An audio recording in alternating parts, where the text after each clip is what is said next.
Bismillahirrahmanirrahim. Assalamualaikum warahmatullahi wabarakatuh. Alhamdulillahirabbil alamin. Wassalatu wassalamu ala asyrofil anbiya wal mursalin. Asyhadu an la ilaha illallah wa la syarikalah wa asyhadu anna Muhammadan abduhu wa rasuluh. Allahumma shalli ala sayyidina Muhammadin wa ala alihi wa sahbihi ajmain. Alhamdulillah, di sini perkenalkan saya Kiai Rizky Dianda dari Prodi Pendidikan Bahasa Arab Fakultas Tarbiyah dari Unihams. Di sini saya akan menjelaskan terkait dengan definisi sekaligus pengantar dari mata kuliah ilmu kalam. Secara bahasa atau secara lughawi, kata ilmu kalam berasal dari al-ilmu dan al-kalamu. Al-ilmu berarti pengetahuan atau ilmu, dan yang kedua adalah terkait dengan al-kalamu yang dimaknai sebagai perkataan atau firman. Secara istilah, ilmu kalam adalah ilmu yang membahas atau yang mempelajari terkait dengan konsep-konsep ketuhanan, terkait dengan akidah atau keimanan yang didasarkan pada kalamullah atau Al-Qur'anul Karim. Di sini bahasan yang ada di dalam ilmu kalam ini menyangkut terkait dengan banyak hal yang terkait dengan ketuhanan. Maka kemudian muncul istilah-istilah yang menyebutkan atau yang disebut di dalam ilmu kalam sebagai istilah yang lain dari ilmu kalam. Disebut sebagai ilmu tauhid atau ilmu yang mempelajari tentang keesaan dari Allah Subhanahu wa taala. Juga disebut sebagai usuluddin atau ilmu yang mempelajari tentang pokok-pokok agama. Disebut juga sebagai teologi Islam, yakni yang mempelajari tentang konsep ketuhanan di dalam Islam. Dan banyak juga penyebutan-penyebutan lain yang pada pokoknya ini memiliki makna yang serupa, yakni terkait dengan konsep ketuhanan. Dikhususkan yakni konsep ketuhanan di dalam Islam.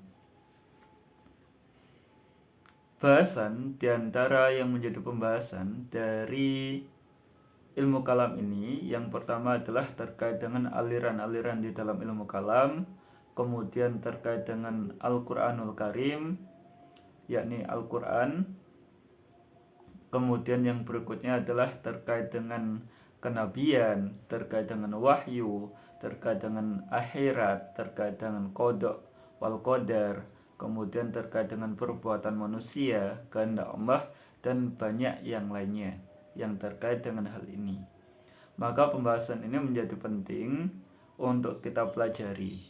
Akan tetapi juga perlu untuk kita berhati-hati di dalam membahas ilmu kalam.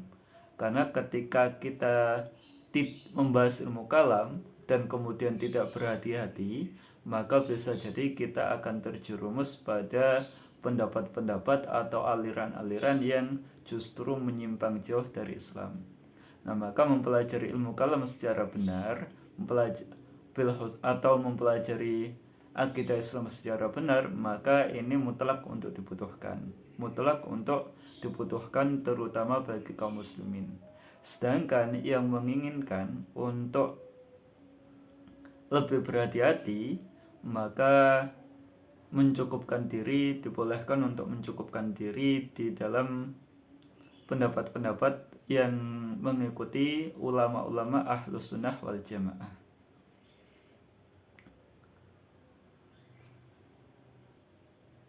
Sebagai pengantar, ilmu kalam ini berikutnya akan mempelajari juga terkait dengan yang pertama, terkait dengan sejarah kemunculan dari ilmu kalam.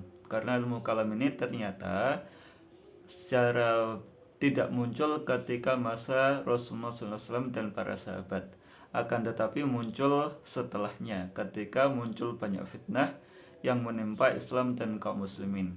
Yang kedua adalah terkait dengan aliran-aliran di dalam ilmu kalam, yakni aliran-aliran yang kemudian membahas terkait dengan konsep-konsep yang tadi telah dijelaskan di awal, Yang kedua adalah terkait dengan qada wal qadar, kemudian terkait dengan Al-Quran sebagai kalamullah, atau dalam perdebatan yang dilakukan oleh ahli kalam itu didebatkan apakah Al-Quran itu adalah kalamullah atau justru Al-Quran itu adalah makhluk. Kemudian dibahas juga seputar adanya hari akhir dan pembahasan-pembahasan yang lainnya. Maka untuk berikutnya kita akan membahas terkait dengan ilmu kalam secara menyeluruh dan bertahap di dalam video-video yang berikutnya. Baik, untuk kali ini saya cukupkan video saya sampai di sini saja.